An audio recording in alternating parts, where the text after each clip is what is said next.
Hello, welcome everyone. Today, I'll be walking you through a basic introduction to one of the most recent technologies that's happening on AI world.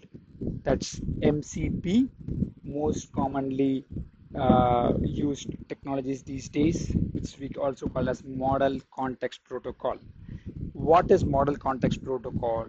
How does it help in the AI world? Where does it sit with LLMs and AIs and all these jargons? You get to hear all these terms, but where exactly do they fit in?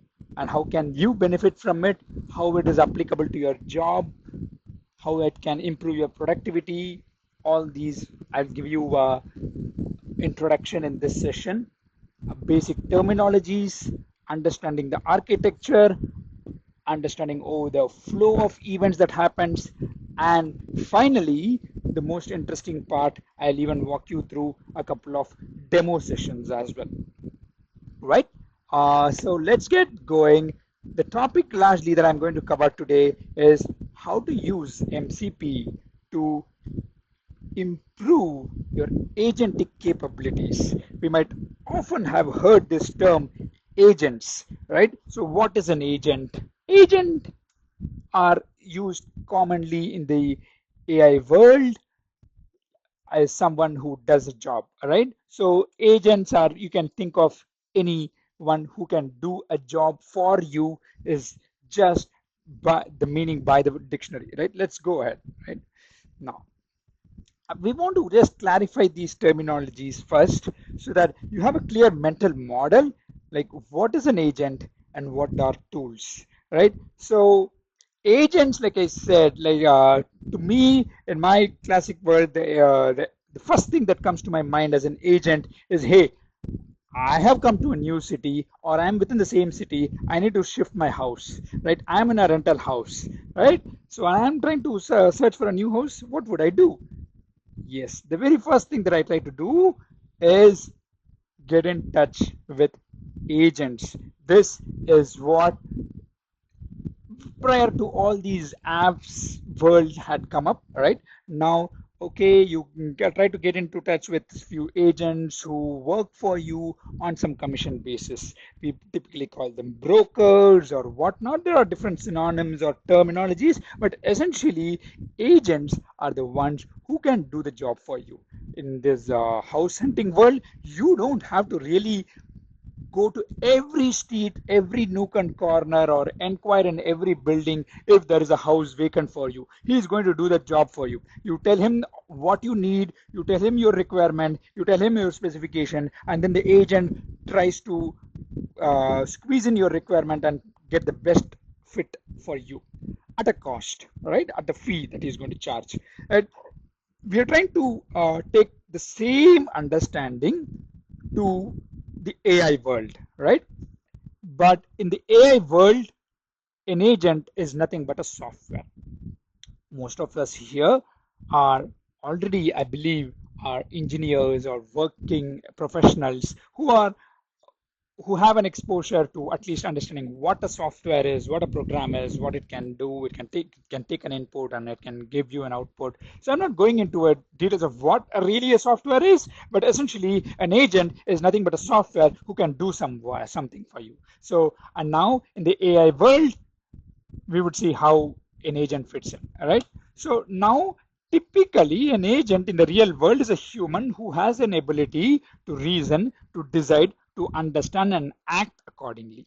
Right. But the same way here in the AI world also, we are trying to, when we say artificial intelligence, it cannot be very dumb to just on a click of button do this, do that, right? It has to have the differentiating aspect of AI is its reasoning capability and to decide and act closer to reality and more accurately as good as how a human would do, right? So typically, like how an agent would have a clear task or goal, hey, find me a house, a 2 bedroom or a 3 bedroom in Bangalore in this locality, say Koramangala, right? So if you had to give those kind of a task and activity, that is a goal or a task for an agent.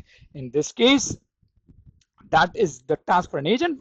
That could be any task. There are folks who can book a ticket for you and whatnot, right?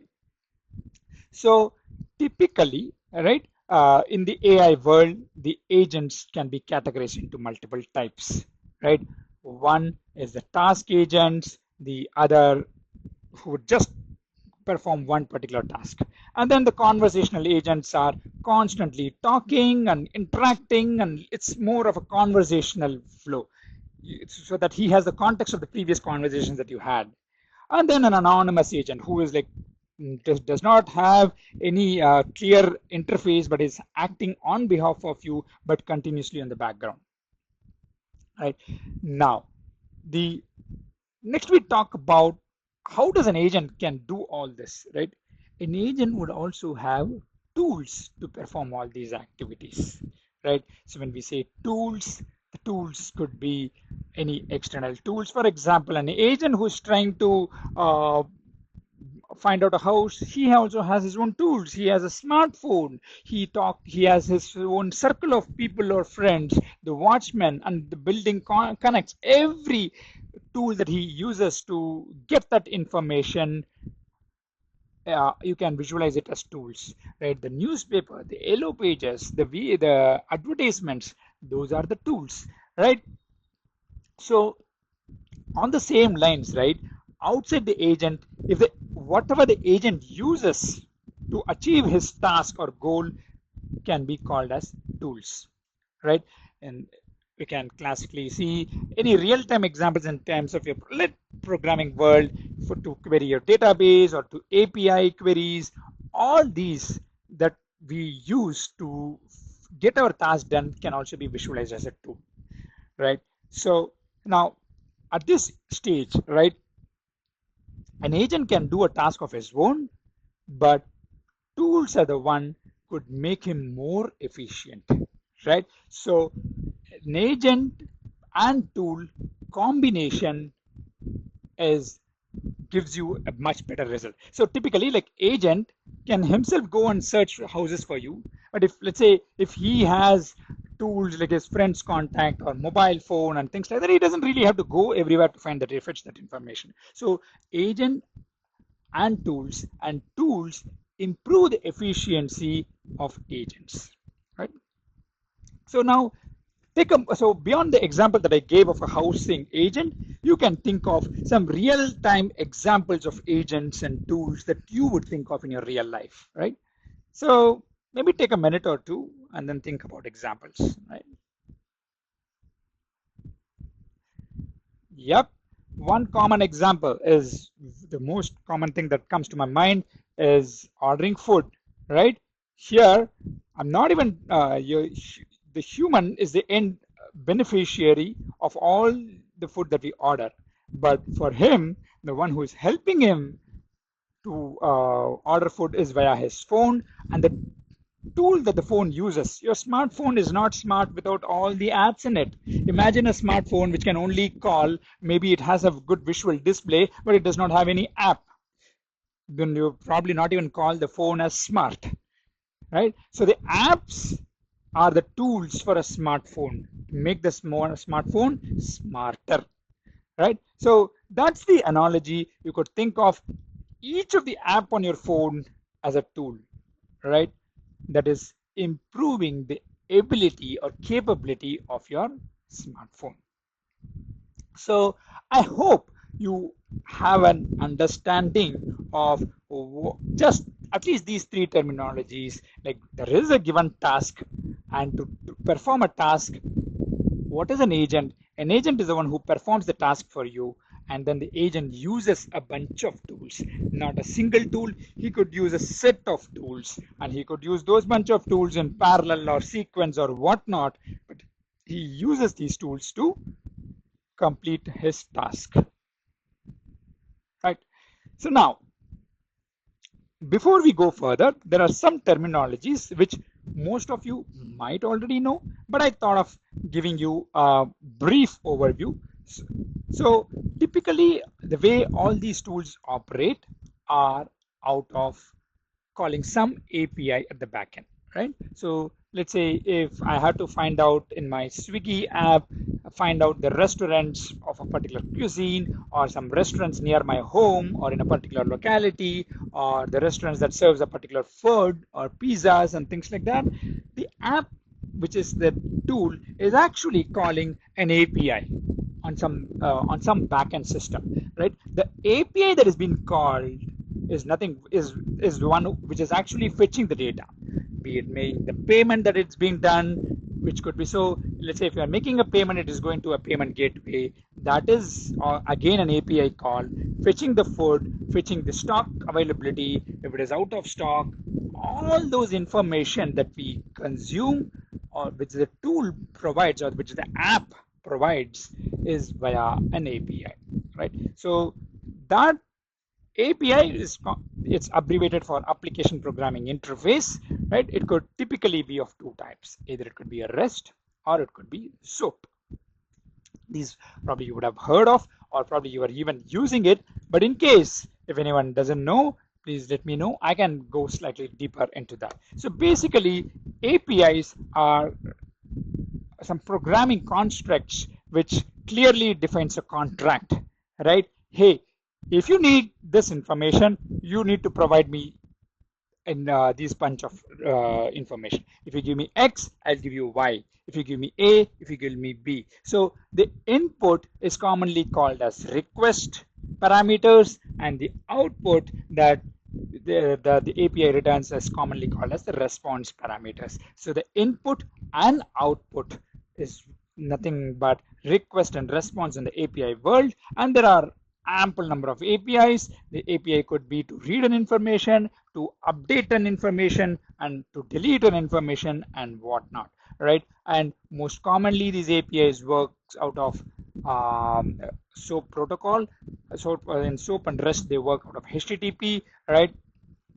So in SOAP they work out of XML. There are various variants and nuances in the APIs. SOAP works out of XML. REST APIs works out of JSON, and nowadays REST is way too popular and more than SOAP. Right, there are still SOAP being used in some financial banking transactions and things like that, where you had clearly defined contract, you give this input, and that's the output. That's an API. So essentially, why are we talking about API here, right? So the API is the one that is being used by the tools to get the data. So I want you to get comfortable with these terminologies so that you will shortly see all these pieces fitting into the puzzle and then eventually making it sense for you for model context protocol. So now, okay, we have talked about the basics. Now let's see what is MCP, right? MCP is abbreviated for Model Context Protocol. It was introduced by Anthropic, this company which owns popularly, if you guys have heard, Claude, right? Most commonly, this is OpenAI, Gemini, and Claude. These are the three popular LLMs. There are a few other LLMs too, but these are the top three. And Anthropic, largely funded by Amazon, right, has come up with this protocol, Model Context Protocol, right? Okay, what is this protocol for? What does it do, right? Essentially, this was built keeping all your LLMs in mind. LLMs as in the keeping OpenAI, Gemini, or Claude in mind.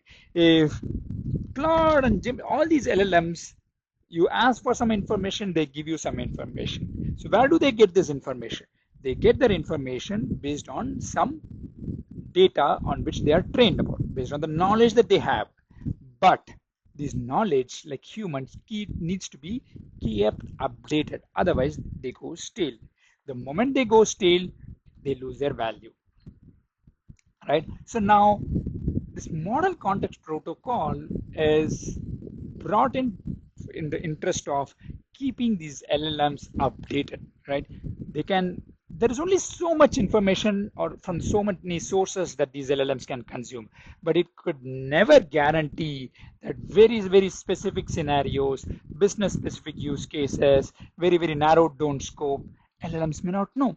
It might know, of course, all generic information that is available publicly on the internet, but some very confidential. I need LLM to understand my information, but I'm not okay to make it public on the internet. Those kind of information to feed into LLM is where MCP comes into play. MCP, which is Model Context Protocol, helps you retrieve real-time data. And no, it's not just about reading information, it can also execute some actions, right? Execute some actions as in placing an order, right?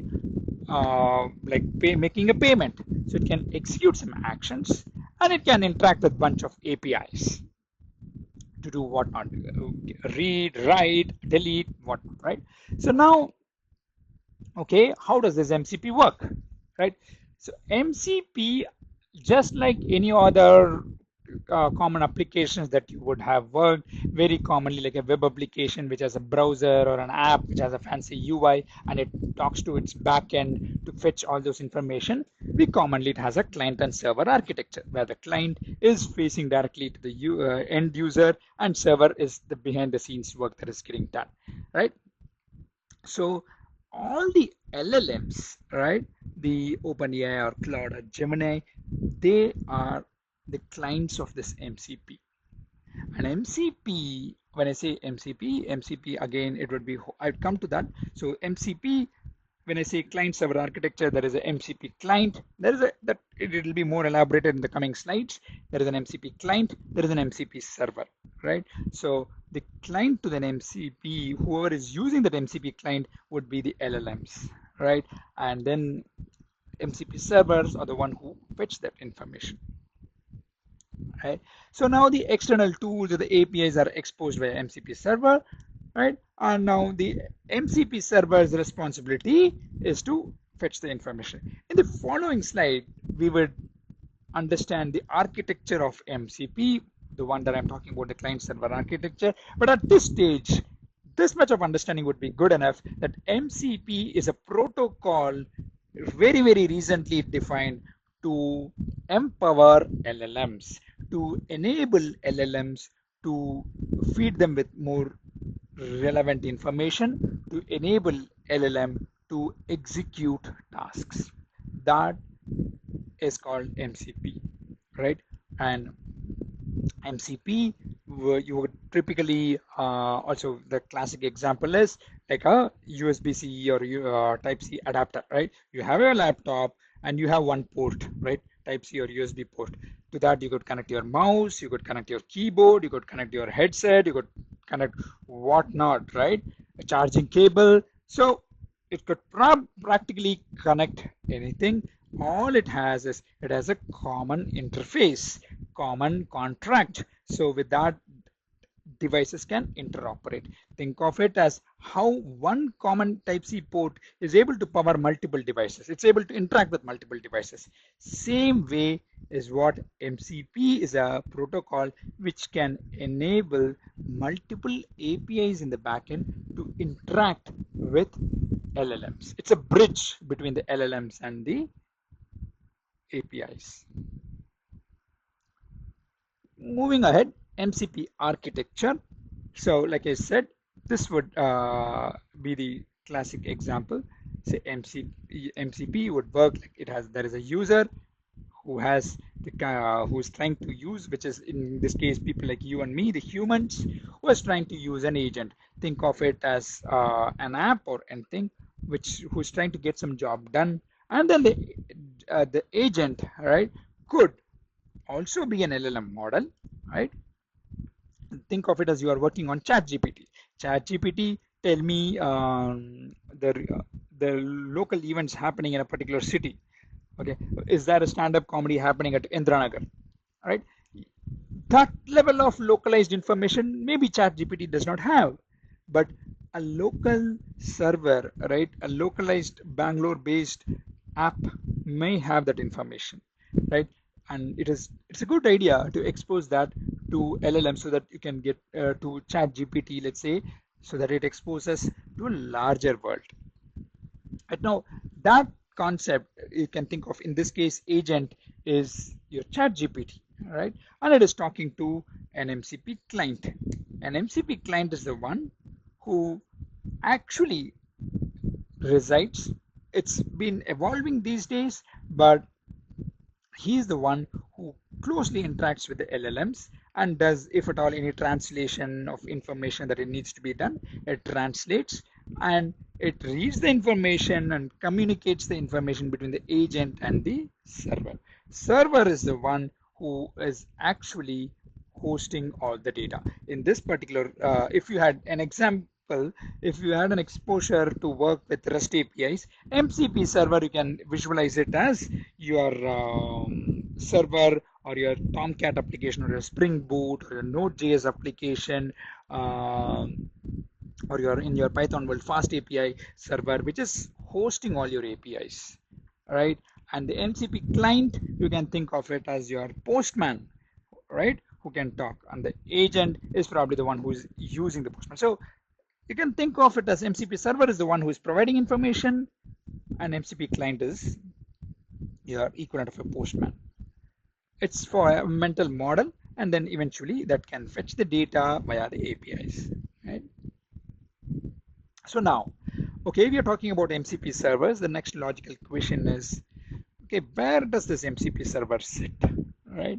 So classically, like any MCP server, now how you start a Node.js application or a Spring Boot application, which exposes a bunch of CRUD APIs, right? For read, write, delete. It could sit anywhere. It could be in your local machine. It could be on some remote machine sitting on some cloud server, right? And all it needs is the LLM should be able to have a communication with that server.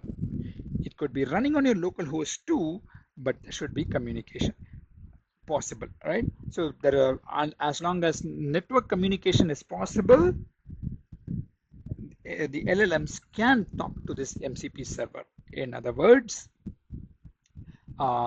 if it is on your local, let's say you may not even have any authentication, right? So if it is a remote server, yeah, you need that. Again, complication comes. So think of it as it's you don't get to freely hit a server sitting on some corporate or enterprise servers, because it gets billed and whatnot, right? So if I'm trying to hit an API on Razorpay, or if I'm trying to hit an API of PayPal or Atlassian or any of those APIs that I'm trying to hit, right? All these would need some authentication. So now MCP server, like a REST server, might reside anywhere, and it might come with necessary authentications. It is still evolving.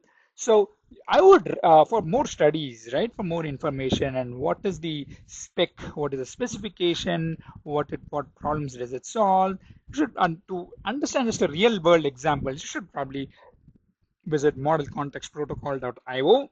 That's their homepage.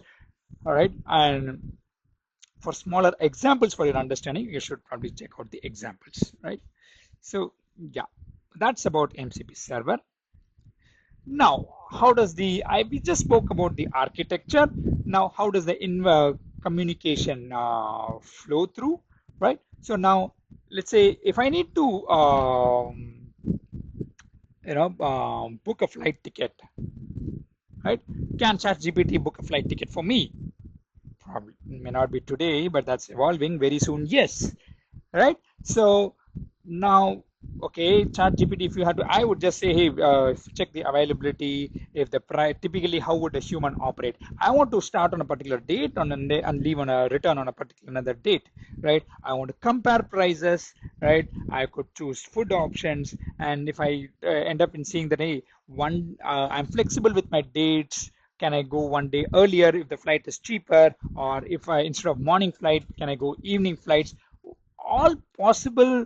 There are a bunch of decisions that you as a human we make before booking the flight, right? So similar operation needs to happen as part of the LLMs also to do any task, right? So there is a discovery, there is an invocation, discovery as an, in this particular case, MCP also exposes all the information, all the tools as an APIs that it has that needs to be found out. I can find out the flight information, I can find out the starting destination, I can find out the flight number. All these information first needs to be discovered, which discovery tells you what you can really do.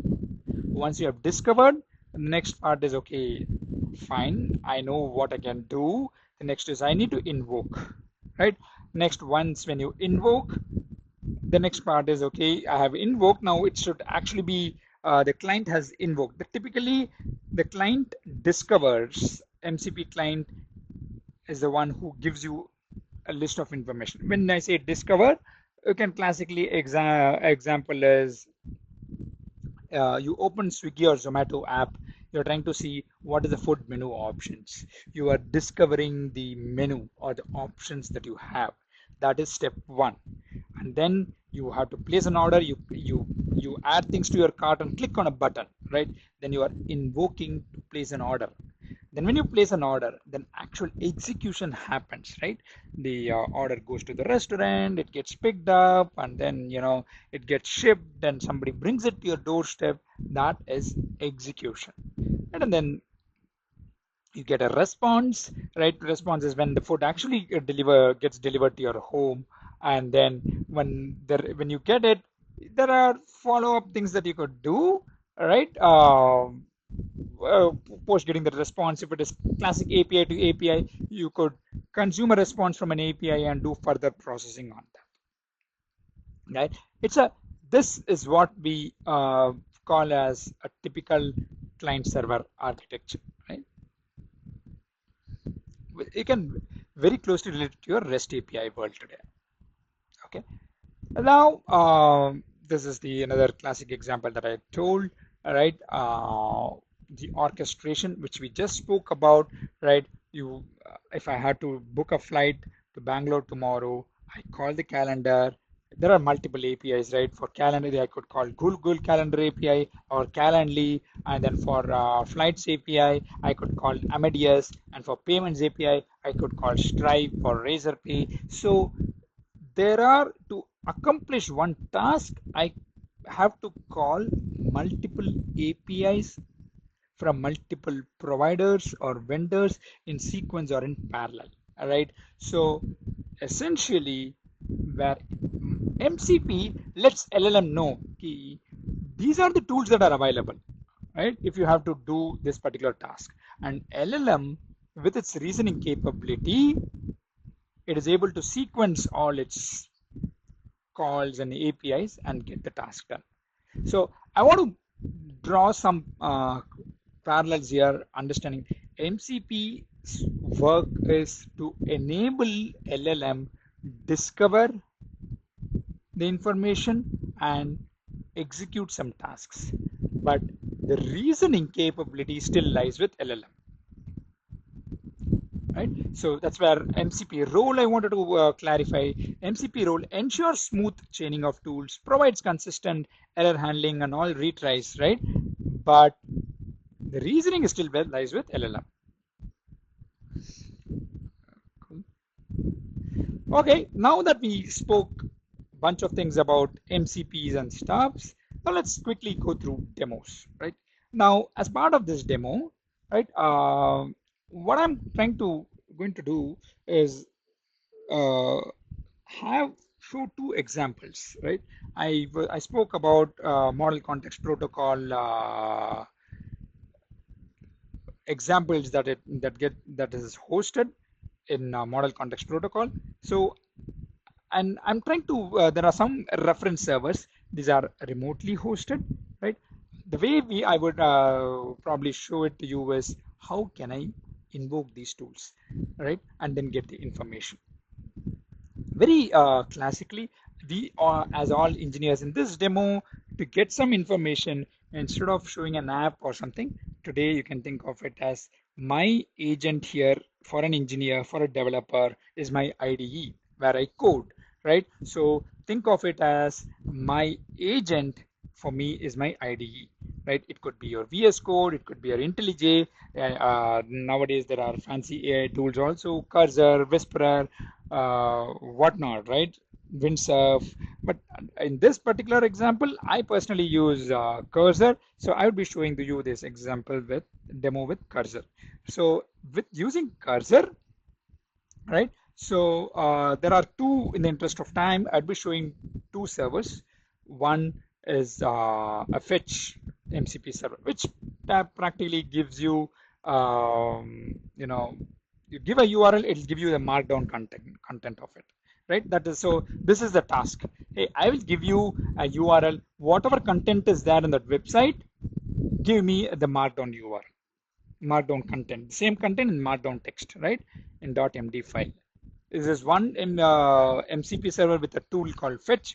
There's another example that we'll walk through, which I wanted to talk about. It's very basic, just for your understanding. Nothing fancy about these tools, nothing fancy about this, but this helps you understand, right? That get a time for get me the time. What is the time in US in PST time zone right now, right? Or what is the time in Japan right now? What is the time in Singapore? So these information also today, if I need to know, I just go and ask Google, because I don't clearly remember the time zones and differences and calculate. It's too much to think to me, but I just ask Google. But imagine that there is a tool written for that, and that tool is what I'm going to invoke.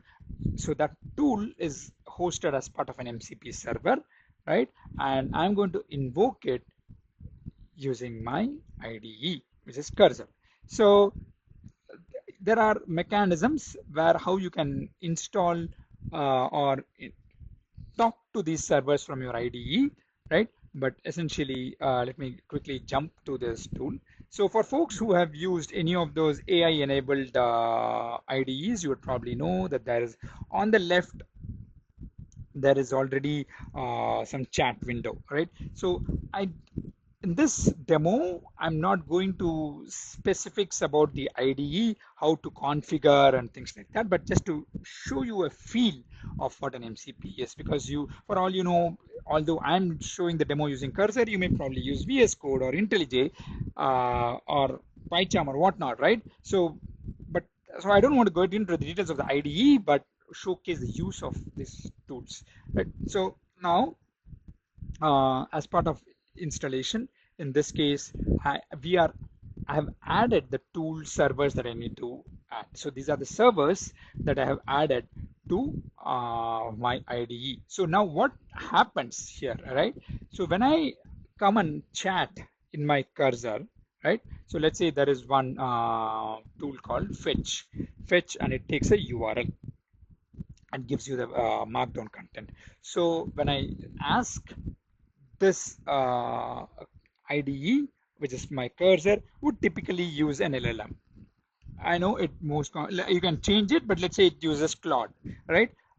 It talks to Claude, but Claude may not be able to directly do it. Let's assume for now, right? It may not be able to convert an URL to a markdown file. And I have exposed a tool for that, which is my MCP.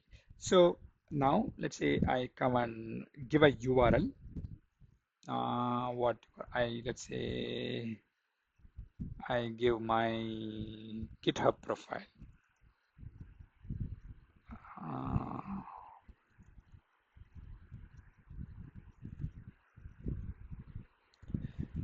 all right, let's say this is my GitHub profile. I want to get my markdown content of this, and I go into my IDE and I say just fetch is this tool. So when I install, it shows what are the tools that are there, right?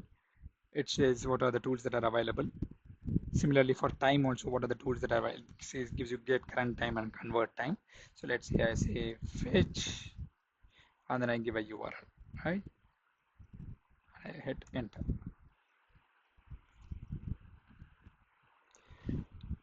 So now here, if you see, this is calling fetch. Here, this file, it is not directly hitting internet. It is not trying to do its own task. It understands that I need to call the MCP.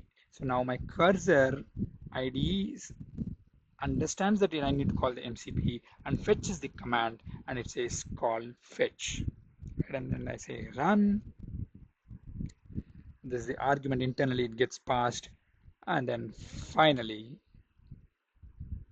I get my content. This is the result is my markdown content. All right. So it says I have successfully fetched the current content from my GitHub profile. All right. So now, similarly, another example, let's say I want to do get current time for a particular time zone. Uh, there are contracts like a REST API. There are contracts defined. It says get current time takes a time zone. Similarly, the fetch takes a URL. All these are defined in the documentation.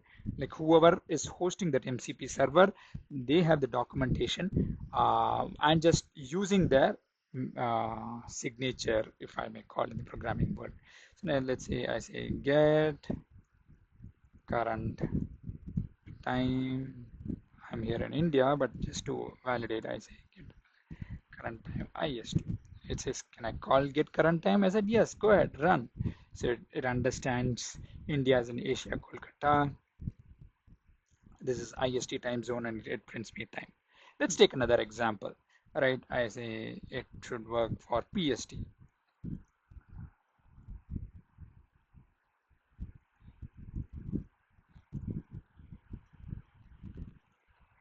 Right, PST is another time zone. Yeah,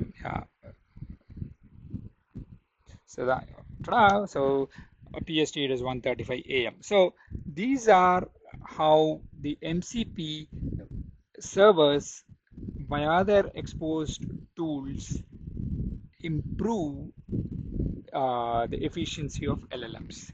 So here the client is my editor.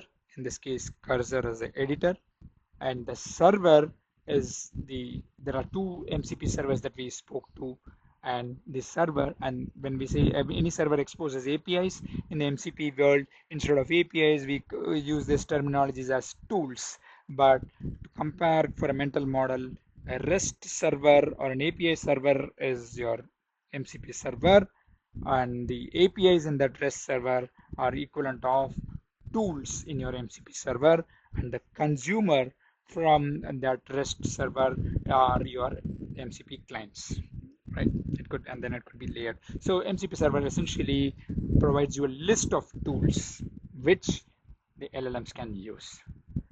With that, I like to take a pause, and I hope I was able to help you understand what an MCP is, understand the basic concepts of MCP. There are further more advanced topics where for your server, you could build an MCP server and expose it to LLM, right, and have others use it. So how do I a few advanced topics include how do I talk to an MCP server which has OAuth authentication enabled. So right now these two servers are just a plain simple servers which does not expect any authentication, right? So authentications for MCP servers and building your own MCP servers are few of the advanced topics which we could read for further reading, but I hope this gives you a good clarity about MCP.